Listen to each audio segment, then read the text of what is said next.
All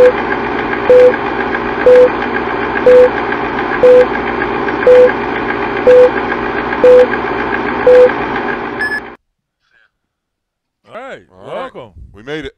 Welcome to another show. That was pretty. You see how we all kind of did that? Live report. Well, y'all did.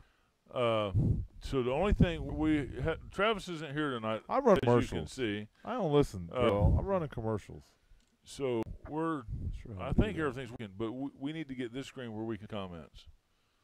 I'm in charge of that screen, man. You guys do that. What? You are head in charge. So anyway, welcome to the show tonight. Thanks for spending your time to watch this track. But we have good fishing information. We're going to talk fishing. I take offense to that. Don't take offense to it, because I'm on the same train, brother. Me too. I'm trying to help you drive it. And but I'm kind of like, you're the shotgun. caboose on the train. I'm like the driver right now. I'm the last one to derail. Oh, man. Yeah, you guys roll with it for So anyway, fishing is the topic.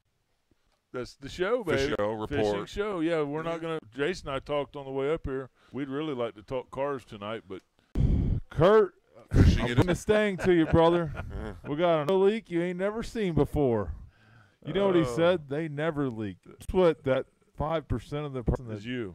Mm-hmm. Yeah. That's what I was thinking. I like Newton's it. law. Yeah. I like it. That's just my luck. So I tell you what, it happens. Fishing's been pretty good for me, especially for a full moon. The bait is moving. Got fry bait on the flats. And you know what? I want to say this because there's a lot of stuff out there to get. You know, the one thing cool about the fishing industry, a lot of stuff for free. You play a lot of baseball on your kid. Parents probably pay a lot of money for camps during the summer. You know, and not fishing. You go to boat shows. You can come here, listen to seminars. It's all free. And last week we had a show. It was free. All you had to do is take an hour of your time and tune in, and we said, think the bait's going to the flats next week. Bam. Guess what happened? It did. I'd rather be lucky good, but I put that out there, and we got fry bait on the flats, guys. So we're all in change. I think all three of us are stubborn marker lures that threw big back cast nets one too many times. My back is killing me. Me too. There's still a little bit of bait on the flats, but I'm sorry, a little bit of bait on the markers, but it's really shifting towards the flats. And to be honest with you, this is the latest I've ever got bait on markers. Me too. I really made that transition to the flats when it shows up, and some of that for me we were talking is I really want. I'm a cut bait guy. I'm more every year, and I want like half and half. Have a good mix of thread fish. Yeah, for some cut bait. So obviously the flats, you're going to get all greenbacks. You really get a thread fin. So the ones you get are really, really not that big. You know? Yeah. So it's been interesting this week with the full moon. I think is tonight. You know, people like funny, fish funny. Whole 9 yards. I mean, full moon brings some weird stuff in this world. It really does. It does. My wife's acting a little goofy this week. She liked me. It was kind of weird. I wasn't sure how to take that. My wife's in education, and both my daughters are in education. My mother-in-law is a retired educator. So then you should be running the show. No. Are you the black sheep? I am the black sheep. My point was going to be that around the full moon, they've all said, "Man, you can see the difference. Kids act crazy. Yep. It's just a different classroom around the full moon. They howl. They howl. They howl at the moon. But so you know, with fishing, and you know about the bite being good. Man, I had a good bite until Monday or Sunday, and my Monday Tuesday bite. I didn't fish today, but my Monday Tuesday bite, man, I worked. I worked for every fish we caught. It's been I got an interesting story today that I'll get into later, but it has been work. We've been catching fish, but you really got to pull that. It ain't like you just roll out there and, you know, I mean, this time of year, it's not uncommon in the South to catch 20, 25 snook, small ones. And we've been catching 20 snook, 15 snook, but I mean, it's been got those hot bait, got those some live. You got to move around. You got to, you know. That's been my key, moving around. Yeah. You know, you have to bounce around all the places you like to fish and kind of play roulette till you find one that hits. And then when it does, those fish are happy, cooperative, and you can swim for a while and move through it. Yeah, I am having to move around a lot more than I'm accustomed to, especially in a short trip. Yeah. I mean, and it's just, full moon is, the tides are good, but it's one of the worst first few days right on that full moon and after, leading up to it was pretty good. We got 34-inch snook Monday or Sunday. Today we got a 29 and a 34. And the interesting thing about that story is I live in the river, and so I do a little bit of fishing up there depending on how things go, and I've actually out in some stuff up there. And so I've been going up there for doing a little bit of tarpon, and it's hit or miss. You get one or two, but they're fun. So today we roll in there, and I told my customers I was late, and I said, look, it's literally like close to my house. I said, look, I'm going to pull you to the house. I'll run you back up to Little Harbor and drop you off by truck. It's like idling back out. And so we get in there. I'm throwing some chum. I said, seen a tarpon blow up on one, and I seen something hit by these docks. I thought, man, it looked like a snook. Now, I have fished this probably 10 times in the last month or so. I ain't caught the first snook in there. And I got 2 docks on my dock, and there's a ton of snook in winter, and I'm dumping a whole live well. There may be 2 snook right there right now, and I'm dumping a well every day. And I thought when I moved there, when we built the house last year, I thought, man, I'm gonna have 2 dock lights, and I'm dumping every day. These fish are just gonna stay, and they haven't. So I thought that was odd. Well, last spot we ended up hooking like a 34-inch snook and a 29, way up in the river. And I'm thinking, I believe it. I don't though, because when I do from there, it's tiny baby like nursery snook. My neighbor a couple doors down said he saw a snook. This is about 4 weeks ago, on his dock. He said, and I don't know exaggeration level, but he said it was close to 4 feet long. He says the biggest snook he'd ever seen in his life. Yeah. And I'm further up the inlet than you. You are, and I know that there's some up there. I know Robbie got quite a few. Every time I fish in there, which is more now that I live there, like I'll dump a well, or if I see a tarpon roll, I'll just dump the well and check it out for a few minutes. But it made the day because we were catching some snook down south, but it wasn't. Not the trophy. It was just work. Yeah, it worked. And so I roll up there, and I'm like, we got him on the old. Actually, I'm going to post the video and tag Travis. Always makes fun of me when my Cajun Thunder floats. And you got that old Cajun Thunder with that 34-inch snook just rattling away. Oh, yeah, especially head clack, shake. Clack, clack, clack. Wake up everybody on the river. And so as he called me Poppin' Cork, is that my nickname of many? Poppin' Cork, Prieto. I've got a lot of nicknames. Prince, they're all bad. Prince. I mean, it's not even hey, fair. Are we going to get fresh comments there? Do you know? You're awful demanding. I'm not demanding. I'm asking. Those are the comments. Them are. But will the new ones roll in? Okay. That's new. I understand that, but I didn't know if that slot gets full unless you click something to make the new ones. This guy Brad here, he's somebody I know, man. He's been crushing big snook. You know, he's still fishing around beaches, but he'd give me a call and say with that full moon, he's like, couldn't get him to eat yesterday. At night? No, he's a day fisherman. He just wade fishes, but my old tournament partner's brother, and every day he's giving me shots at two or three snook pushing 40 inches. Wow. He's got them dialed in down in Bradenton. Yeah, so it's different, I've been guiding a long time, but I always look at stuff like that. For me, I'm a guy that think I know quite a bit about fishing, but I always feel good when I learn something. Sure. Because it's like you stick that in your brain and you go, wow, it was different. And so today was different, a lot different. I wasn't expecting that, and so it made for a good day. But it's been, a full moon. It is what it is. Snook are going to feed tonight, especially. Yeah. We hooked like a 7-foot, 6.5-foot shark. Being on some shark bay fishing has been good. We hooked about 140-pound tarpon on Sunday. Straightened my hook, broke the hook after an hour-and-a-half fight.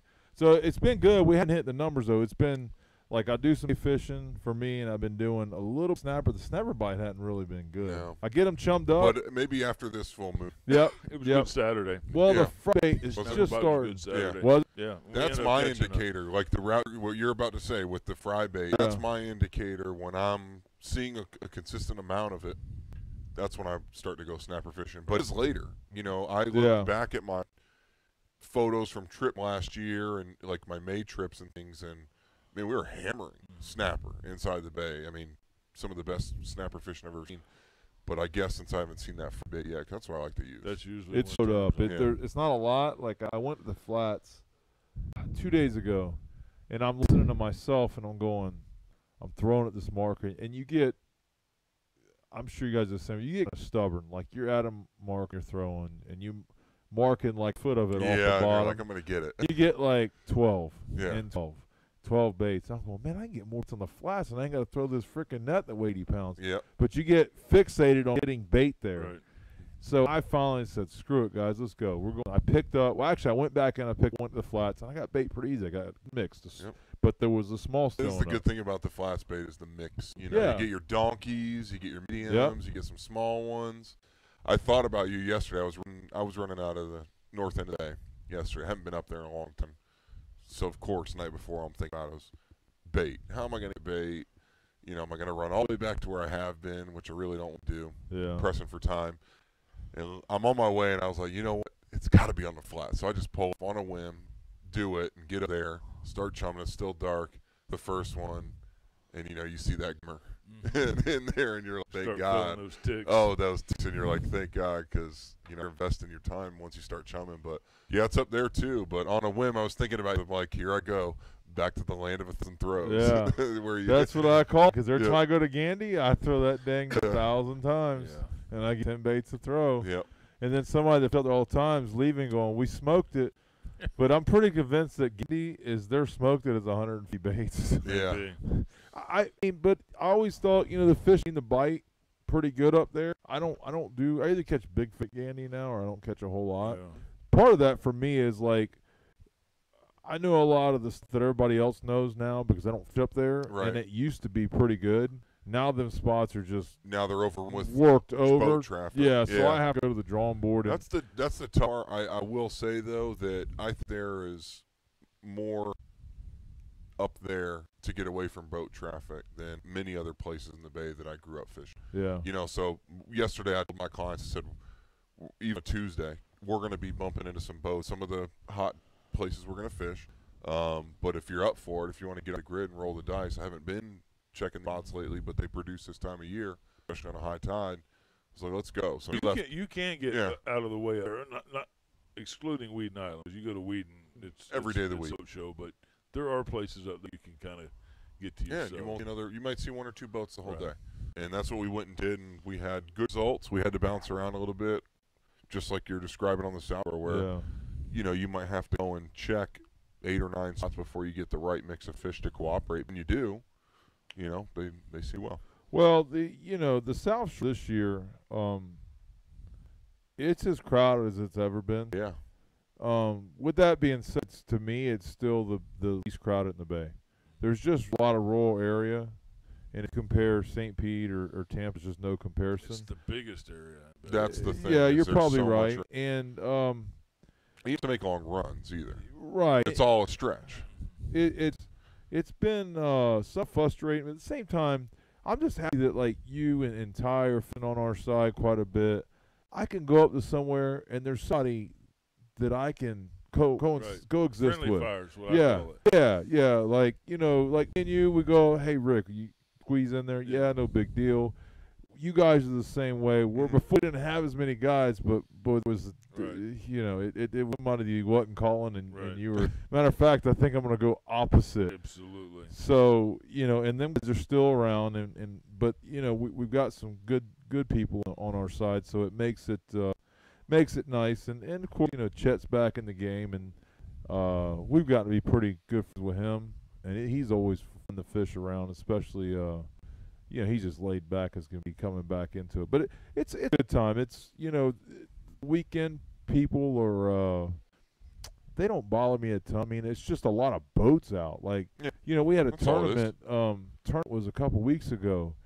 I was in a tournament. There's 3 other tournaments going. And first 5 spots that I went to go fish, there was a boat not sitting right where I wanted to be, but it was in the way to where I was going to screw them up. That's what I was going to tell you. That's the one thing I noticed on the week about the South Shore is when you're trying to get to the back, if say that's where you want to go to the back, the only problem you're going to have is not people being back there. Getting there because there's likely to be somebody at the entrance to the back blocking it. I found that Saturday or Friday and Saturday. I think I was in the South Shore and I was like, we're done with the bay fishing. Let's go do some flats. Well, not that one. Well, not that one. Well, not that one. All right, this one. So you're kind of just rolling the dice on that. But Yeah, it is what it is, man. Yeah. That's fishing, that's guiding. Way I'll be in my career. We talked on the way. I'm gonna start taking 2 Saturdays a month off during the season at least, regardless of what my schedule is. Mm-hmm. I've never been somebody to just take time off, just because I'm a workaholic. But for personal reasons with kids and all that, I think I just need to start doing that. I'm gonna wait through next year. Of course, I say that, I am. But that's just the weekend, and I'm glad to see people out fishing. I think I'm reading Tommy's comment. Yeah, I'm glad somebody's on fish, Tommy. Where's Tommy at? Down Keys? Tommy Z used to guide, man. I remember. Tommy Z was a tarpon. He was their tarpon out there, man. He'd be out there every day during tarpon season. But and you just know Tommy because you could hear his laugh, and he was always had a conversation going. It was always fun to be here too. But that's good to hear they got a good permit bite down there in the Keys. I know Islamorada. I have one of my friends' guides down there out of the Pines and Palms. He said bonefish has been good the last 2 days. So. I went down to Islamorada for my 16 years, my wedding, and our honeymoon, and I did a guided trip there, and me personally, outside of Tampa and fishing Boca Grande, I haven't done a whole lot of anything else. I don't know. I experimented in my life with fishing. So I went down there, and funny stories. I don't know if it's still the same, or maybe it was the guide I had. He seemed like he was pretty experienced, but we go to the bait shop and get shrimp mullet. It was in April, and I'm like, am I going to get bait? He's like, you shove it up on the flats, but it takes forever, and it's spooky. Yeah. Totally different fishing. Totally. But it was cool down there. We of course, you think of, I didn't chart at the time, but I just, on a whim, I probably picked the first 2 days as a cold front blew in April. But we hooked the tarp in, we some inshore group. It was fun, but different fishing. Same but different, just the way they, it was actually nice. I was like, man, I wish I'd go get some shrimp and be very productive every day. Yeah. For guiding. We were Louisiana. Yeah. Louisiana, even the Panhandle. If you talk to transplant guides, guides that come or people that I've taken that guide elsewhere, they're like, "Oh, you started your day at what time?" I'm like, about 5. 5:15. They're like, "To do what?" I'm like, "Catch a bait."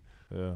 And they're picking me up at 8:30. I'm like, 3.5 hours sometimes is the start to before you get to the line. It's not easy, but yeah.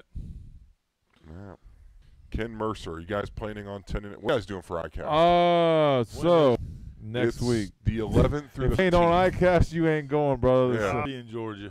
Yeah, so I usually go to ICAST. I happen to plan my family vacation on the same week as ICAST, and I wouldn't have done that if I would have known that ICAST. It just, we did this in January, and I just totally skipped my mind to look at ICAST dates. I happened to fall on that date, so I'm not going. I think Travis is going. I know Jason Thompson's going.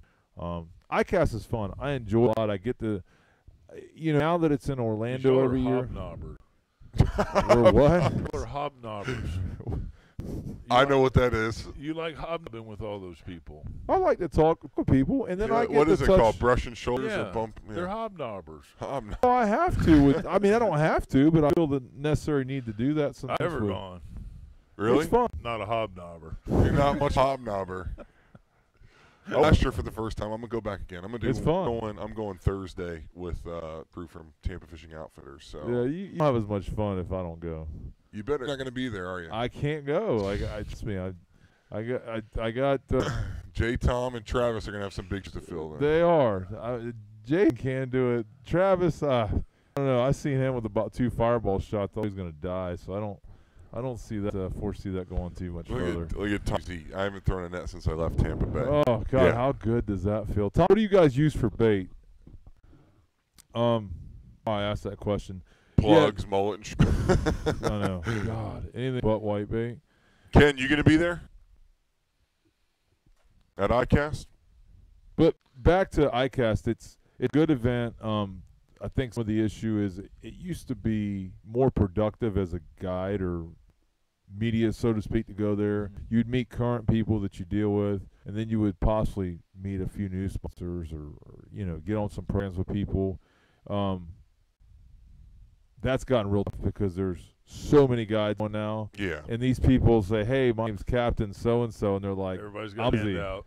I'm busy. So what for can me, you do for me? Yeah. What can you do for me? And for me, it's more of, talk to the people that I currently deal with. These guys that's Rich at St. Croix and some people, and I shake their hand, say hi. They're usually busy locking money down, not dealing with us. But you say hi and talk to them a little bit. Sure. And put a face with a name once in a while for people that aren't local company, and it helps out. But and it's also I enjoy going to the parties and. That's the hobnobbing. Yeah, I like that. I'm a social. Nothing wrong with a party, man. Nothing wrong with it. I'm not. You have fun. I had a good time there. Because I'm a tackle nerd, or what do you call it? Like you're interested in reels, but at like 3 o'clock, it's beer time. Beer. I showed up at his birthday party, and he didn't even remember I showed up. Yeah, that was my 40th. He did remember I showed up. He's like after he sold for like 3 days later, he says, "Thanks for coming to the party." I'm like, "Dude, you were hilarious." I don't remember. Like, see, but if you don't remember and it's good, like, the next level hobnob in there. Yeah, that was. Yeah, I got a good. That was game changing. I got a good Prieto. There you go. Hey, that was my 40th, man. I came in with the bang. I wanted to make sure the people in the 40 knew I was there. They did. They did. But it's Yaeckel is good. It's good. It's good to meet some people. I don't think you meet a whole lot of new contacts. I think you stay in touch with the current ones. Yeah. And honestly, if you do your work throughout the year with these guys, you almost don't need to go. But I do enjoy going. It's good to say thank you. Yeah. Show some appreciation. Their boss and right. stuff like that. Yeah. Absolutely. But what I think a lot of people, before you get to that, a lot of people don't understand, guides included, is they go there and they tie these guys up. These guys are locking in money deals that put money in with their the pockets. Liles. Yeah. That's not. The You don't put to money. I mean, we put money in their pockets and like sideways. Yeah. Kind of deal. If you really look for it, you can justify it. That's where you get their cards out to you later if you think we can work something out. Yeah. You just get moving. But you're the hog fisherman. You need to. Yeah, I call myself a hog fisherman. Talk to Paul there. Paul's got some questions. I don't hogfish this time of year. Hogfish. Listen, I hogfish by default. A buddy of mine, I'm not gonna lie, it's his numbers. He took me out there, and I was, wow, this is fun. I've done it like 3 times on my. It's not hard. You bottom fish. Yeah. Shrimp. Finding it's not even good. I mean, you just get hard bottom. Yeah. That's where I'd start. Paul, I'd start around the 50-foot mark. Yeah. Get in the hard bottom, but. The reason there's no hogfish reports is because everyone's running past to American Reds, so there's not a lot of people fishing. And I think hogfish is more of a spring. I could be wrong. I think it's more cooler water deal than warmer. That's when I did well. I think when maybe they spawn. Don't hold me. Don't everybody say you know. I usually will fish like October. Yep, October through December, and then times into January and February.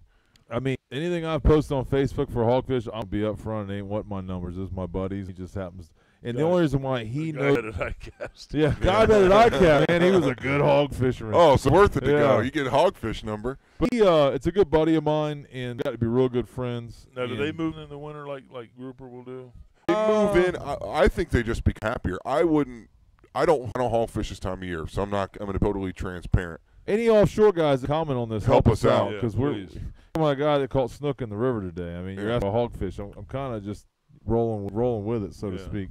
But what Jay said about the hard bottom, that's where they're going to be. I don't know them to be a very migratory fish, but that's where I target them in when the water temps in the upper 70s or something. I'll tell you, the guy that I fished with, Jeff, real good fisherman, and if John Chapman's watching, that's his brother-in-law, and so I've been out with John, and these guys, they got it dialed in.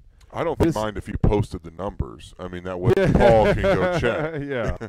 But what Jeff was telling me, he used to dive. He blew his eardrum, but these fish were there because he's seen him. He's like, for every one male, there's like 50 females. Sure. And I mean, it's kind of weird to me, just based on when I went out the few times that I've been out there, hogfish don't really, from what I've experienced, and I could be totally wrong, but the theory I got out of it is you could pull up the spot and the hogfish could be there, but you're not catching them. So you start catching grunts and other stuff, then all of a sudden you get a hogfish. So what they do is they drop a GoPro down, big rod, record it for 5 minutes, put it up, connects to the Wi-Fi on his phone, checks it on his phone, and he goes, the hogfish here, and then sometimes you just wait them out. Yeah. And so, clever. Yeah, they got this good system. I don't claim their system. I just thought it was good. I was just happy to sounds like it, benefit from the result of it, which was a bunch of hogfish. But we're gonna do it this winter. We're going. We'll go up to Pathfinder and let her eat. I just bought 2 beanbags. I'll even let you sit in one on the way out there. You might fall asleep. I probably will. I probably will. But never caught one, so that would a treat. I would like that. But I never caught hogfish till I went out. Yeah. I've heard about them. I'm an offshore guy. I think offshore is great and cool. I wasn't a guy doing it. I respect guys like Glenn Taylor, Billy Nobles, 2 that I know that come right in that do it. There's a bunch of others that are good. That's a lot of work, man. Inshore is a lot of work, but I'm hitting pop holes 90% of the time or drop rolling motor. There's a good tip right there. Use shrimp and lobster tails of chum for hogs. Yeah. Yeah. There's multiple philosophies on the chumming though for those fish, because they're gonna chum hogfish if they're there, but there's a presence of a lot of other fish. They're gonna push the hogs away. They're gonna push the hogs away. So I've granted, everything I know about hogfish I learned from other people. Just there like you go, Capt. That's John Chapman's youth channel. Yep. You want to talk about a lot of good information? He shows like the wrecks down there. He does a lot of YouTube stuff, and I should try to. I don't even want to use his keyboard with. Yeah, beautiful. Yeah, I would try to tag him in this. But, he would be able to. He'd be able to answer a lot more. He's got some new jigs out too that they're using offshore that are pretty cool. Anything in general. I got some at the house. I need to put but I keep forgetting. So I've been doing a lot of fishing. Yeah. That work good, but I know he's selling. He gave me some to try for sheepshead, but we didn't have a good sheepshead year really for me. It was targeted. Well, I think our February was so warm this year. Like we didn't get that cold February, and March was all jacked up. I was in a boat during all that, and I was not about sheephead fishing. Yeah, you remember that. You were just happy to get off the dock and make it back. Yeah, that was we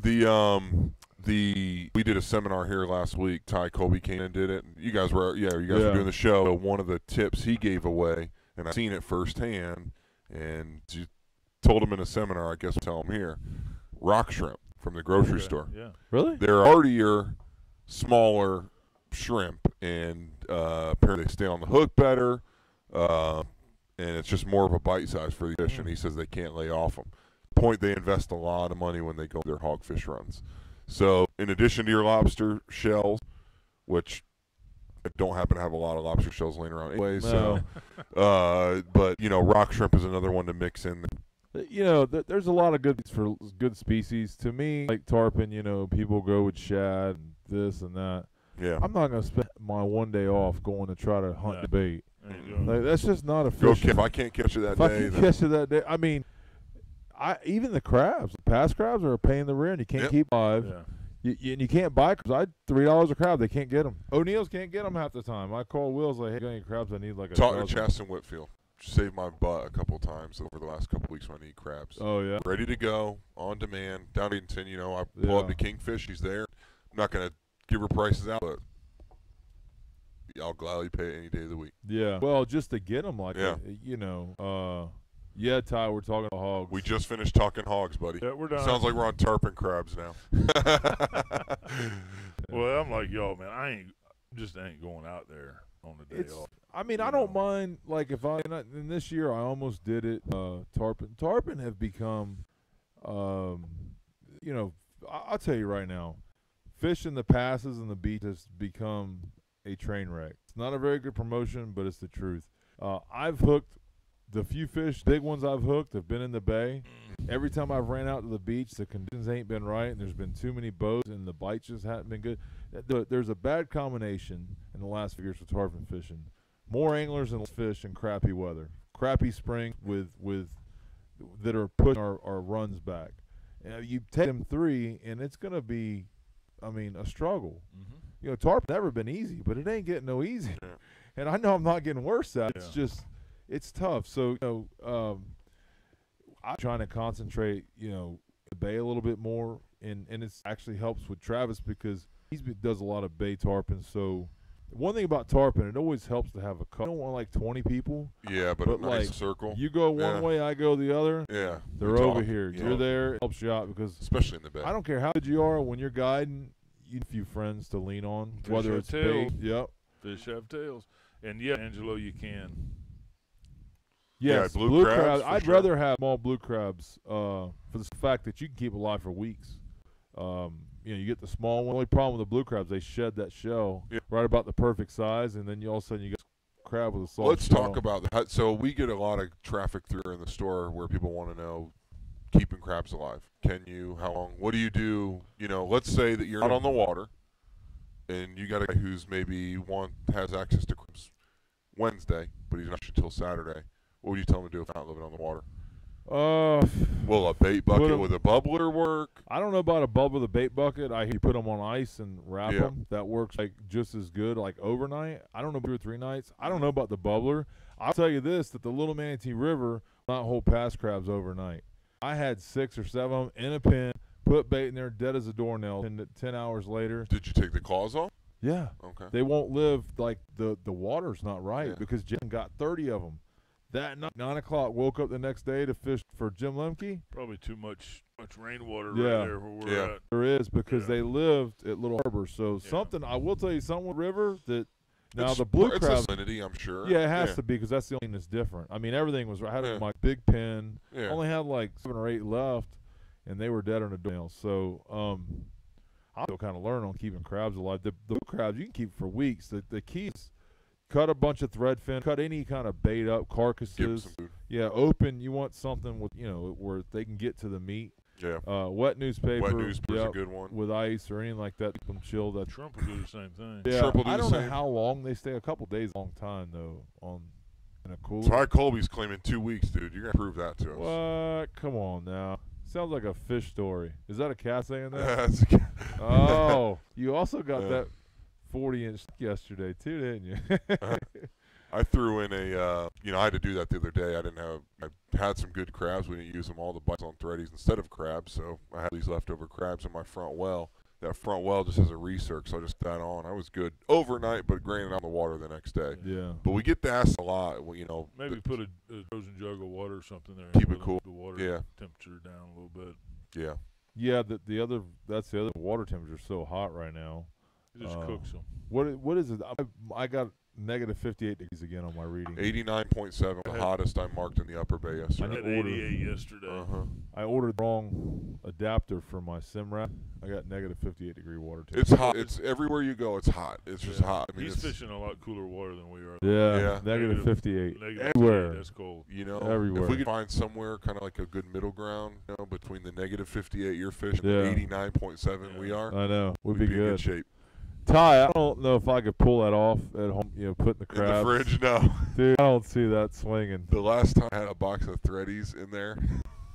I got 2 freezers in my house. Yeah. For their fish, I had 1 and now I got 2 of them. It's funny, I get lazy. I box up my threadies because threadies are handy. I mean. Yeah, bag them too, frozen 5. Like right now, they'd be great. They'd be great. Go out snapper fishing. Yeah. Like you're talking about the big snook. We caught 2 slot snook the other day snapper fishing. Pure coincidence. It wasn't even trying to catch a snook. Trying to get some snapper meat, and the snook ate the cut bait. And we talk about cut bait a lot. We all like using cut bait. And man, if you can go get you some bunch of threadies and put them in that vacuum pack and freeze them and just take one out when you want to go fishing. I need to research a big vacuum seal, like maybe a commercial one. Yeah. I need to see if they got one or do some research because I have 2 big freezers at my house. So if you get threadies, we can figure out a way we can fill them freezers up. They're empty right now. I bought one. I use the freezer bags. The size. Like if you go to a store and buy what's the Cortez place? That's Village Pride threadies. Yeah. They're selling a 5-pound. That's usually what I can get in a freezer bag is about 5 pounds worth of threadies. Yeah. Which is a good. You bust out 2 or 3 of those, it'll fill a bucket. How you can't do very many of those before they would freeze dry before you use them. I don't know if it matters. No, it doesn't matter. You brine it. So there's different ways when you freeze them. Some people will brine them first, like with a salt or salt water. That might work. But that helps it a lot. I have done that, and man, they get so freezer burned when you start getting to the end of them, they won't even sink. Yeah, I guess never stacked up that many to where they get to that point. I'll usually put in within a week or two they've been used. You know what I mean? Because I go through them so fast. You know. I think we need to brine them. But see, I just get lazy. I'm like, man, that's Travis. When you get Travis over there, he gets the whole stew. Oh, he'll have the tubes, the beaker boiled. Right. Temperature's got to be. We overthought whatever it is. Yeah. I promise that. There'll be some engineering to it. All right, Ty gave away his rocker, so I don't feel bad for putting it out I've never heard of that. Yeah. It's been a good day. I learned a couple things on my own and one through Facebook. That's the one thing. Ty and I have done a lot of the re-fishing, and, hogs are on the menu. When you get look what he says, anything else I feel gets the other species too fired up and the hogs back off. So that's talking about with the chumming. I know it works, but in my experience, or what I've seen guys do is not chum, only fire down hogfish baits, and that's it. Yeah. Like, don't let a start, don't let any bait hit the, don't let anything else hit the wall. See, when we went out, I was Jeff that goes with me. He had 50 dozen shrimp. 50 dozen, yeah. Like, we'll usually do 20 dozen. And then I was like, that was the January. It was really warm. I'm like, we're getting one. So I stopped at the market. It was like one or throws. It was small stuff, but so I told the other well with bait. He's like, he's anti-white bait out there. This catches more fish. The hogs shrimp. smell it 60 feet above you. Oh, I was out there making it rain, son. We had kingfish blowing up for miles, like, and he's catching hogs, and I'm getting kings and AJs. Like, I'm the same way. We go out there. I want him to be make it rain. I want kings and AJs and to be hitting the top of the whole water. 9 yards. It's like a freaking smorgasbord of offshore stuff going. Ty's always looking at me like, "What are you doing?" I was like, "I'm getting these AJs." He's like, "Don't even keep them." I'm like, "Nope, I'm let them go." Oh, we had everything going off that one day, but I would say we caught the majority of the stuff on the shrimp. But I tell you the other thing, he's in the summer this year, I'm gonna give you guys some tips. There's a guy that goes with me, and he uses shrimp, dead and live, and catches a lot of redfish this time of year. That's what Ronnie Hardy used to do. I mean, like a lot. Like I'll go to the same spot with white bait, a couple maybe, and he's like, "Yeah, I got like 2 reds."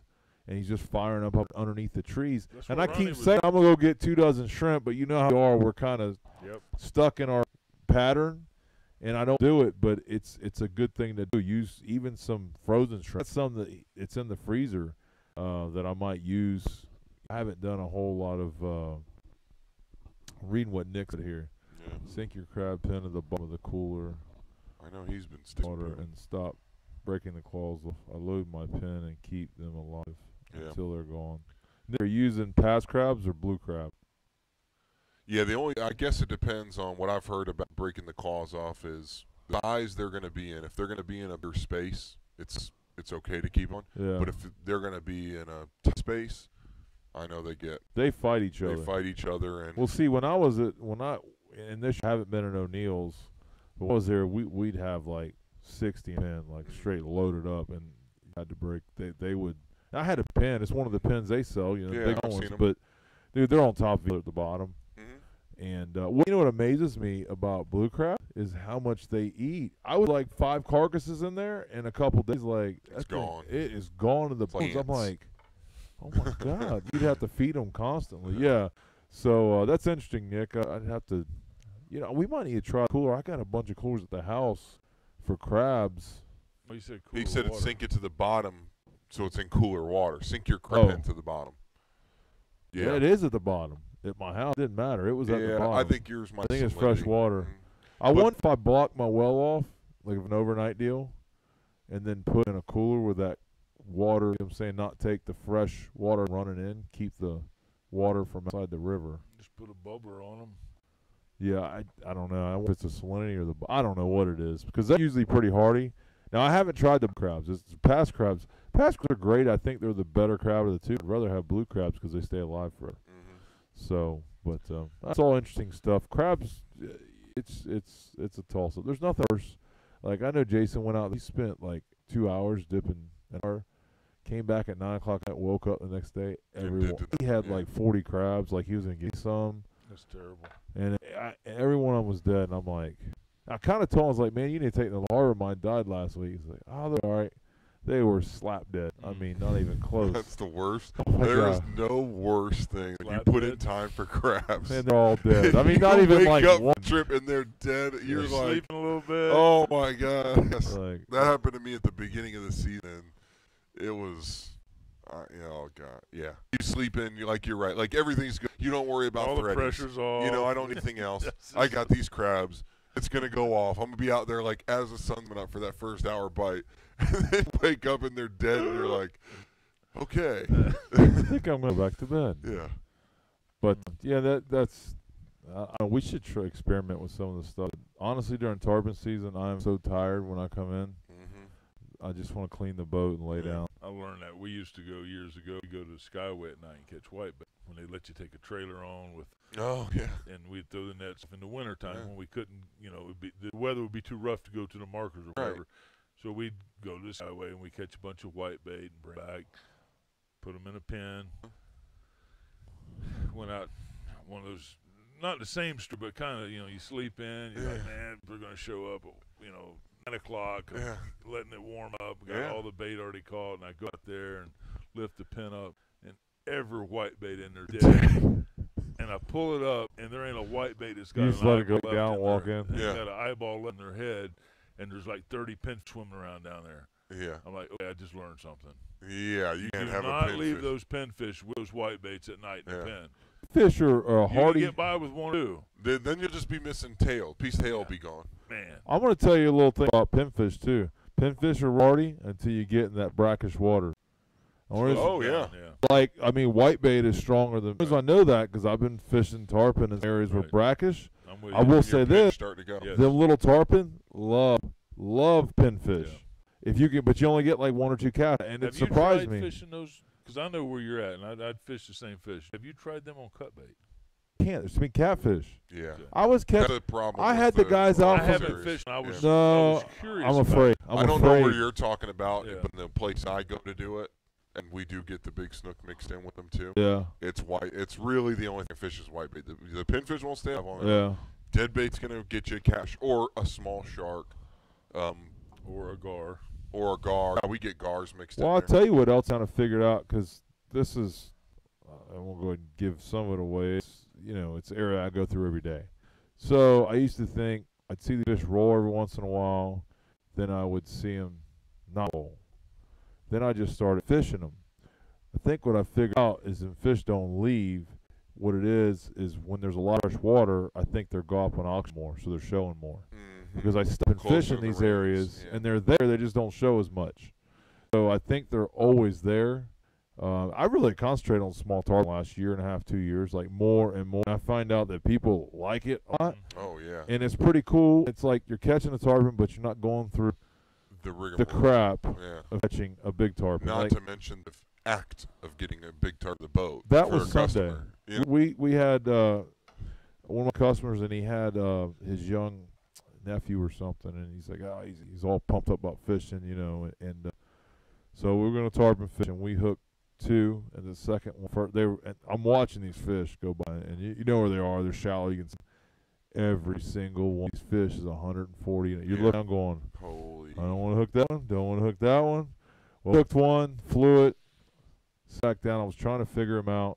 So we just sat there, chumming, hooks another one, and we fought. They were timing it because they were taking video, then they looked at the time. Hour and 15 minutes went through all jumps, and I had a 5/0 hook. And with cut bait, I've been upping it to 7 and going with 8 because I really don't think on cut bait it's not making a big difference. No, and I'm fishing in the place of the water's dirty. The water's not as clear. Yeah, so I just happened to have the 5/0 hook with my crab hook, which typically gets the job done, but mostly they will break because they're a thinner hook. Yeah. Hour and 15 minutes into this, I mean, this kid's like, I want a picture. I mean, he's so like, this is like the fish of his life. He's 18 years old. Wants to get in the water, get a picture of the whole night. Bam, breaks off. Hour and 15 minutes. I was like, reels in. I looked at the hook. I was like, you got to be kidding me. Yeah. So we just lost it, but we got all the jumps. I got some cool video. I told him, I was like, you did everything but get a picture of that fish. Did Travis tell you about the orange and blue tournament, the one fish shot? Yeah.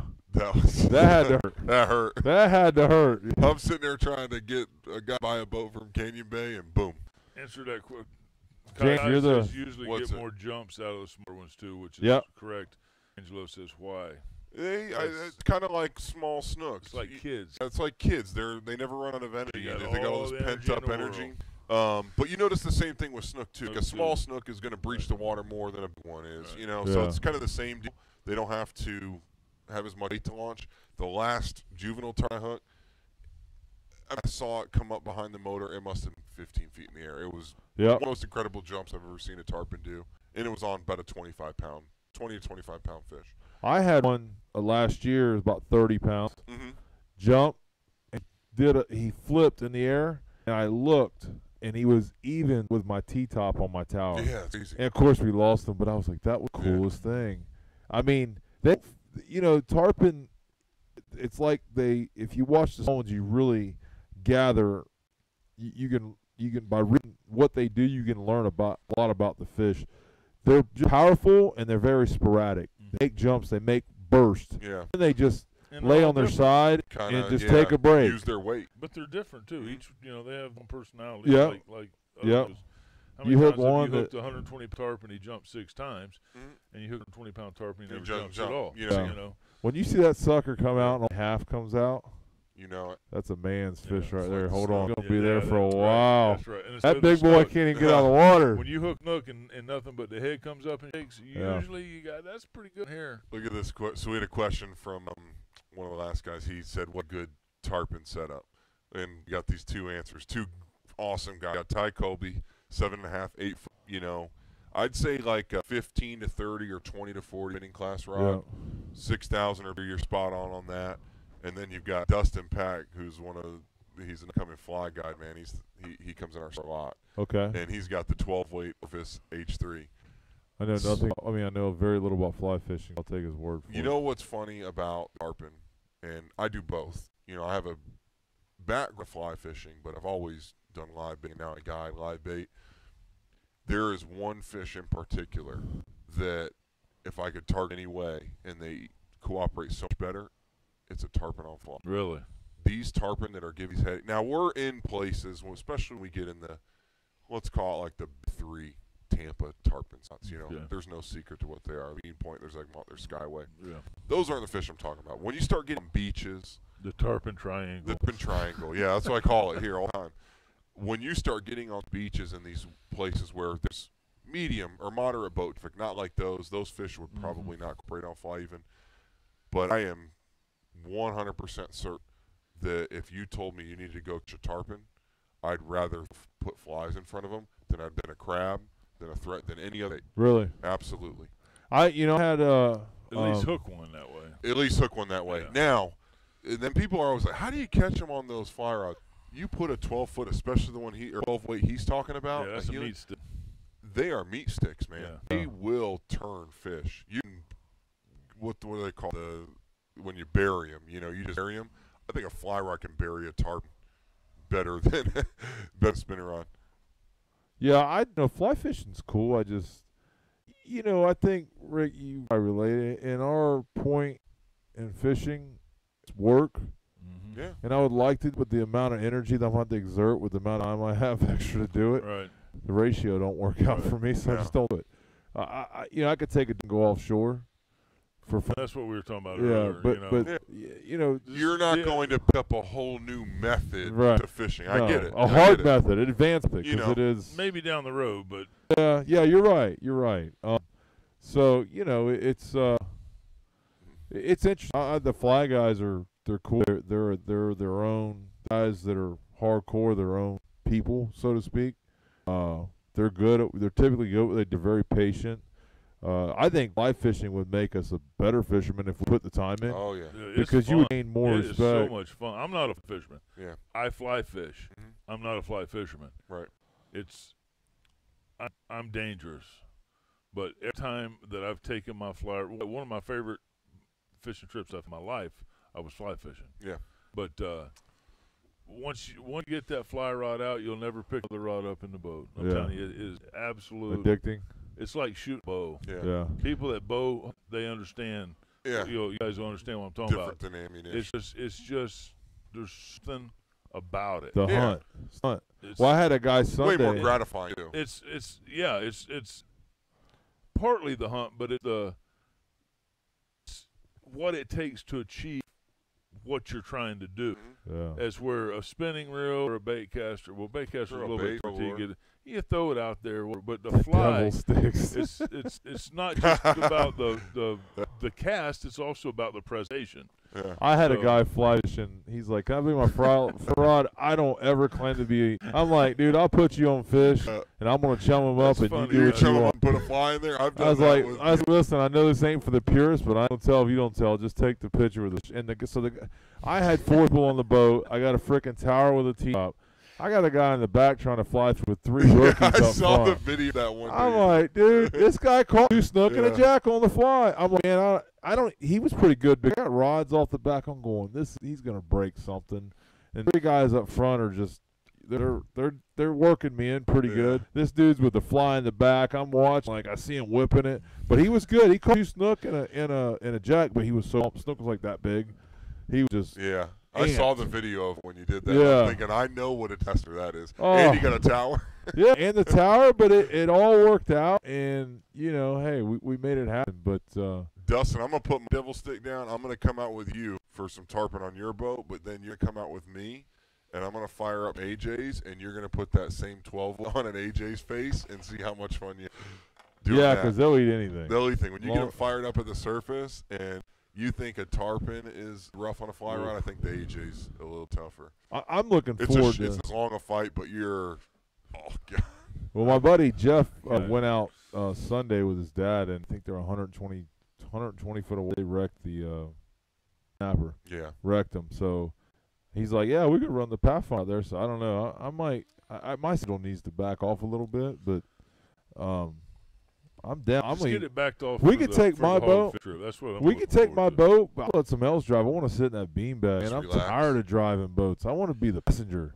Yeah, I want to bait my hook. Just put me on fish. I want to make some nuts. Make you take them out. I want to be the customer. Yeah. This will be fun. Do this. Like, I got a knot here, man. Swing hook right over to Rick. Hey, also, hear me do this. Fun. Gonna need a freshman. But guys, one thing I want to finish up with, we're back against the time, is people have been putting stuff about this red tide, and I've gotten some questions about it for our area. I want to say this. The red tide is bad. It's not a thing. It's also not in Tampa Bay knowledge at this point. It's down in Boca. I know people are posting video about it in the industry. I don't see the point of it. What's the purpose of taking pictures with dead fish and saying how bad it is? Yeah. I mean, I don't really get the point of it. And what it ends up doing, I guess you're bringing awareness to the problem. I do get that, but you're also bringing awareness for people that don't have red tide, that are close to that area, you're hurting. Double-edged sword. Yeah, it is. Because you need that awareness, especially with a lot of the theories that are behind it, that this problem that could be solved. It might not be a solution, but so you have that, and you have to get that awareness and people pushing it if you want them done. To a certain extent, but I've never seen somebody take a Facebook post and start making it an issue as far as fixing something. I don't know. I understand what you're saying, and I agree. Because when we had the bad red back in 2000. In 05. I remember. But I caught fish and I ran my trips. It was a pain. I lost bait. But we went to areas that, and I'm not saying. And the same thing happened to oil spill. Yeah. Our business suffered a little because everybody north thought that if you were in Florida, your beaches were full of oil. I never saw one blob of oil.